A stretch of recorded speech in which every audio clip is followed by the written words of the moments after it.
Assalamualaikum. Nama saya Siti Asfauni binti Yusof. Nombor matrik 10DT22F 1037. Saya ingin menerangkan tentang pengertian penceraian. Apa itu penceraian? Penceraian adalah melepaskan status ikatan perkahwinan atau putusnya sesebuah pernikahan antara suami dan isteri.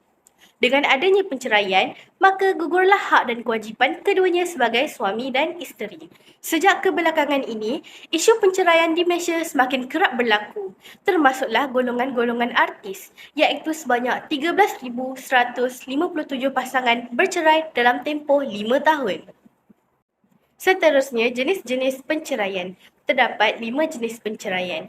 Yang pertama ialah cerai talak. Penceraian secara talak berlaku apabila kedua-dua pihak bersetuju untuk bercerai secara baik ataupun suami membuat keputusan untuk menceraikan isteri dengan lafaz talak. Talak pula terbahagi kepada dua, iaitu talak syarih, iaitu secara langsung, dan yang kedua ialah talak kinayah, iaitu secara tidak langsung. Yang kedua, cerai taklik. Penceraian taklik bermaksud cerai yang dikaitkan dengan suatu janji yang telah dibuat oleh suami selepas akad nikah disempurnakan. Penceraian taklik boleh juga berlaku apabila seseorang suami membuat janji atau memberi amaran kepada isteri supaya melakukan sesuatu atau meninggalkan sesuatu perkara. Sebagai contoh, si suami tak bagi isterinya untuk keluar dari rumah. Jika sang isteri melanggar, maka jatuhlah talak ke atasnya. Yang ketiga ialah cerai hulu. Penceraian secara hulu merupakan penceraian yang berlaku apabila isteri menawarkan sejumlah wang atau harta sebagai pampasan untuk bercerai. Dan penceraian berlaku dengan lafaz talak oleh suami apabila suami bersetuju dengan pampasan tersebut. Yang keempat, cerai fasakh. Fasakh merupakan pembubaran perkahwinan melalui kuasa yang diberikan kepada hakim. Walaupun hak untuk memohon fasakh terbuka kepada dua-dua belah pihak, namun secara amalannya, hak fasakh diberikan kepada isteri memandangkan suami mempunyai hak untuk melafazkan talak. Dan yang kelima ialah cerai li'an. Penceraian secara li'an berlaku apabila suami menuduh isterinya berzina dengan lelaki lain tetapi tidak dapat membuktikan melalui penyaksian seramai 4 orang saksi. Sumpah li'an dilakukan oleh suami dengan menyatakan atas nama Allah dia bersumpah bahawa isterinya telah melakukan zina.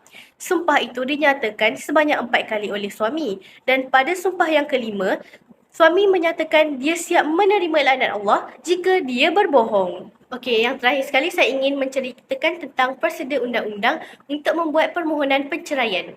Okey, yang pertama, suami atau isteri yang ingin membuat permohonan penceraian perlulah menghadiri mahkamah syariah di mana dia menetap. Sebagai contoh, dia duduk di Kuala Lumpur, so dia kena pergi ke mahkamah syariah wilayah persekutuan.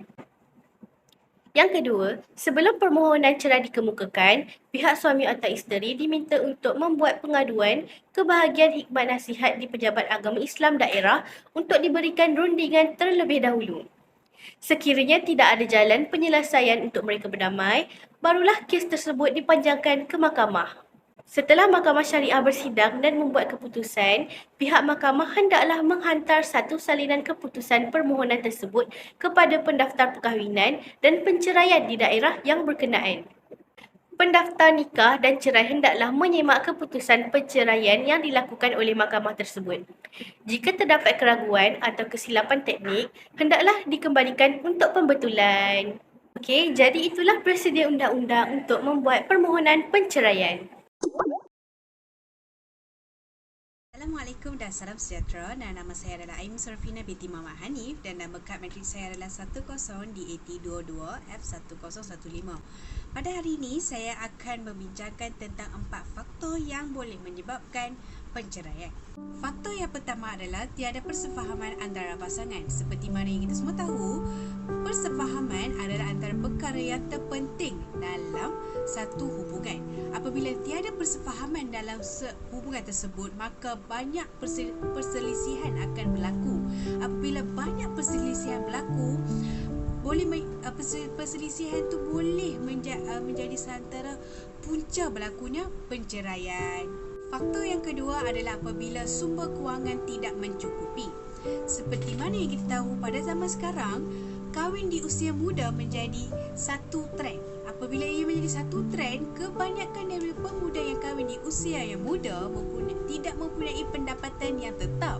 Apabila diorang tidak mempunyai pendapatan yang tetap, maka akan berlakunya kekurangan dalam nafkah isteri dan anak-anak. Apabila berlakunya kekurangan dalam nafkah, maka berkemungkinan besar pasangan tersebut boleh bergaduh. Apabila bergaduh, diorang ada kemungkinan besar juga pergaduhan tersebut boleh membawa kepada penceraian.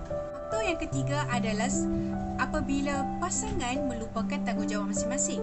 Seperti mana yang kita tahu, tanggungjawab isteri adalah untuk menjaga kebajikan anak-anak dan juga suami. Dan untuk suami pula, suami perlulah menjaga kebajikan isteri dan anak-anak dan juga perlu memberi nafkah kepada mereka. Apabila kedua-dua pasangan melupakan tanggungjawab mereka ataupun salah satu daripada mereka melupakan tanggungjawab sendiri, maka akan berlakunya ketidakpuasan hati antara mereka. Apabila berlakunya ketidakpuasan hati, maka ada kemungkinan yang besar akan berlakunya perselisihan yang boleh membawa kepada penceraian. Faktor yang keempat adalah curang. Seperti mana yang kita tahu sekarang, curang menjadi satu trend di mana banyak artis bercerai kerana berlakunya curang antara pasangan. Kenapa curang ni berlaku? Sebab datangnya kehadiran pihak ketiga dalam hubungan tersebut. Oleh itu, kita perlulah memastikan pasangan kita daripada curang dengan memberikan kasih sayang dan juga memberikan sepenuh perhatian terhadap pasangan kita. Kesimpulannya, kita perlulah mencegah diri kita daripada terjebak dengan faktor-faktor yang boleh menyebabkan penceraian supaya hidup kita lebih aman dan lebih banyak kasih sayang di antara pasangan. Jagalah semayang 5 waktu. Hafizu ala salawati was salatil wusta wa qumu lillahi qanitin. Hari ini terbukti semua benda yang melibatkan perceraian pasal tak jaga semayang. Yang syok tu lagi Allah bubuh apa dia? Ala salawati was salatil wusta. Semayang asar kena jaga. Berapa ramai orang ada family asar lintang pukang duk ada tengah jalan. Ini kata Tuhan. Sekian itu sahaja daripada saya. Assalamualaikum, nama saya Nur Ayuni binti Zainal. Nombor matrik 10 DAT 22F1021. Okey, hari ini saya akan menerangkan tentang 4 kesan perceraian dalam sistem kekeluargaan Islam. Kesan yang pertama ialah kesan terhadap anak-anak. Anak-anak akan mendapat impak yang paling besar apabila ibu bapa mereka bercerai. Hal ini dikatakan demikian kerana anak-anak akan mendapat kurang kasih sayang apabila ibu bapa mereka bercerai. Sebagai contoh, apabila ibu bapa mereka bercerai, maka hak jagaan anak-anak akan dibahagikan. Kalau contoh si isteri mendapat hak jagaan, maka anak-anak akan susah berjumpa dengan ayah mereka. Selain itu, anak-anak akan berpisah dengan adik-beradik. Sebagai contoh, kalau pasangan itu mempunyai 2 orang anak, apabila mereka bercerai, hak jagaan akan dibahagikan sama rata, iaitu seorang akan mengambil seorang anak. Okey, ini adalah contoh artikel kesan perceraian terhadap anak-anak. Kesan yang kedua ialah tanggungjawab akan bertambah. Bagi pasangan yang mempunyai anak, anak akan dijaga oleh salah seorang dari pasangan atau mungkin akan dibahagi kepada si suami ataupun si isteri. Apapun, tanggungjawab akan bertambah kerana si suami atau si isteri yang menjaga anak terpaksa menjadi ibu dan ayah kepada anak tersebut. Si suami perlu melakukan kerja-kerja rumah seperti memasak, mengemas, membasuh pinggan dan mendidik anak-anak. Manakala si isteri pula perlu bekerja mencari nafkah untuk membesarkan anak-anak tanpa si suami. Keadaan akan menjadi lebih buruk jika anak-anak ramai dan dijaga oleh salah seorang sahaja.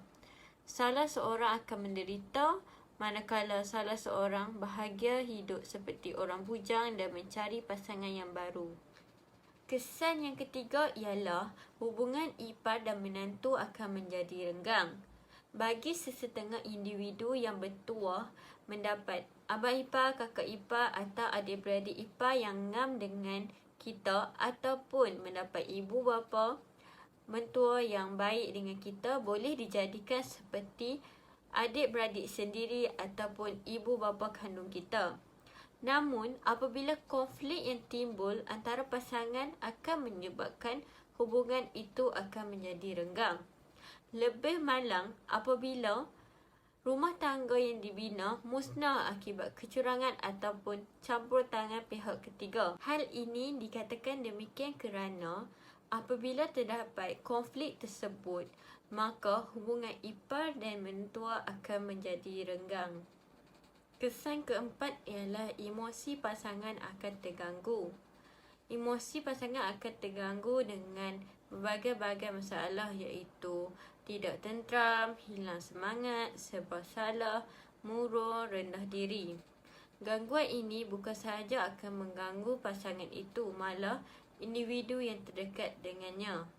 Ia mungkin dialami oleh salah seorang atau kedua-duanya sekali. Sebagai contoh, jika suami berlaku curang dan mempunyai hubungan dengan perempuan lain lalu menceraikan isterinya, biasanya si isteri akan mengalami gangguan emosi yang lebih, sedangkan si suami mungkin gembira dengan pasangan yang baru. Oleh itu, perceraian bukanlah matlamat perkahwinan. Ia tidak sepatutnya ada dalam kamus hidup pasangan suami isteri. Jika hari perkahwinan diraikan dengan gilang gemilang, sepatutnya perceraian menjadi suatu malapetaka yang dahsyat dalam sesebuah pasangan itu. Sesungguhnya Allah Subhanahu Wa Taala telah berfirman, dan jika seorang wanita melihat kesalahan suaminya atau telah berpaling hatinya, maka tidak berdosa keduanya. Jika keduanya mengadakan perdamaian antara keduanya, berdamai itulah terlebih baik daripada bercerai. Memang manusia itu bersifat kikir. Jika kamu berbuat baik kepada isterimu dan bertakwa, sungguh Allah Maha mengetahui apa-apa yang kamu kerjakan. Surah An-Nisa ayat 128. Assalamualaikum warahmatullahi wabarakatuh. Nama saya Nur Izian Auni dan nama matrik saya 10 di AT.F1011. Jadi hari ini saya akan membentangkan tentang 4 cara untuk mengatasi masalah perceraian yang semakin berleluasa. Sebelum itu, saya akan memberikan beberapa contoh artikel yang menunjukkan tentang kes-kes perceraian yang semakin berleluasa di negara kita. Saya mendapatkan artikel-artikel ini melalui sumber daripada internet. Okey, seterusnya saya akan menerangkan tentang 4 cara untuk mengatasi masalah perceraian. Yang pertama ialah mempunyai didikan agama yang cukup. Contohnya, mempelajari tentang ilmu perkahwinan dalam Islam dengan lebih mendalam dan lebih tepat. Hal ini dapat mengelakkan kedua-dua pasangan tersebut dari berlakunya perceraian di dalam hubungan perkahwinan mereka. Kerana mereka masing-masing tahu tentang hukum hakam perkahwinan dalam Islam dengan lebih tepat dan tahu akan perkara yang melanggar syarak. Yang kedua pula ialah komunikasi. Apa yang dikatakan dengan komunikasi ialah kerapkan berkomunikasi antara satu sama lain di dalam sebuah hubungan perkahwinan tersebut. Contohnya, berkomunikasi dengan percakapan yang lembut dan saling hormat menghormati. Hal ini akan mengukuhkan lagi sesebuah perkahwinan tersebut apabila mereka saling berkongsi pendapat dan dapat bersepakat dalam membuat sesuatu keputusan. Yang ketiga pula ialah meminta maaf ataupun memaafkan. Jika berlakunya pertelingkahan ataupun salah faham di antara dua-dua suami dan isteri, segeralah untuk meminta maaf ataupun memaafkan dan berjanji agar tidak mengulangi perkara tersebut lagi. Contohnya, jika pasangan meminta maaf, segeralah memaafkan supaya ianya tidak berlaku perbalahan itu dengan lebih berlarutan, dan hal ini dapat mengelakkan daripada hubungan rumah tangga itu menjadi kucak-kacir. Dan yang keempat ialah jujur dan hormat. Apa yang dikatakan dengan poin ini ialah setiap pasangan haruslah menerapkan sifat jujur antara satu sama lain dan tidak adanya rahsia di antara suami dan isteri. Jika terdapat rahsia di antara kedua-duanya, ia dapat mencetuskan pergaduhan. Dan isteri pula haruslah sentiasa menghormati suami. Contohnya, bercakap dengan intonasi yang baik ketika bercakap dengan suami dan menghormati suami seperti meminta izin sebelum melakukan ataupun keluar ke mana-mana. Kesimpulan dari apa yang saya bentangkan ini ialah setiap hubungan mestilah ada masalahnya tersendiri, tetapi setiap pasangan di dalam hubungan tersebut haruslah pandai untuk mengurus perkara tersebut ataupun masalah itu dengan betul sehingga tidak melakunya pertelingkahan itu berlarutan dan hingga menyebabkan perceraian. Sekian, terima kasih. Itu sahaja daripada saya.